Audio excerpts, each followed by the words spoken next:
আমরা পিছিয়ে থাকতে চাই না। বাংলাদেশ জাতীয়তাবাদী দল এই ব্যাপারে সমাজের সঙ্গে এবং এই প্রযুক্তির সঙ্গে তাল মিলিয়ে আমরা চলতে চাই, মানুষকে আরো সহজতর কিছু করে দিতে চাই।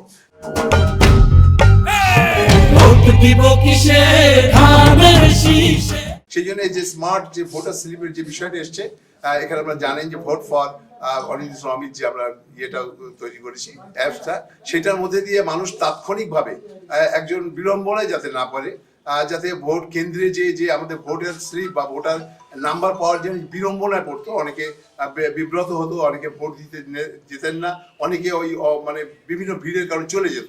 আমরা তাদেরকে সহজতর করে দেওয়ার জন্য এই অ্যাপটার মানে ওপেনিং করা হলো, এবং এই মধ্যে দিয়ে সে তার জন্ম তারিখ এবং তার ভোটার ওয়ার্ডের যদি ক্লিক করে, তাহলে সে তার টোটাল ভোটারের তথ্য পাতে পাবো এবং তাৎক্ষণিক সে ভোটটা দিয়ে সে বাড়ি যেতে পারবে। আমরা সহজতর করার জন্য, মানুষকে ইজি করার জন্য আমরা এই কর্মসূচি গ্রহণ করেছি। আমরা মনে করি আমরা নিশ্চয়ই আপনাদের মাধ্যমে সবাই জানবে এবং এইটা সকলেই সুবিধা পাবে।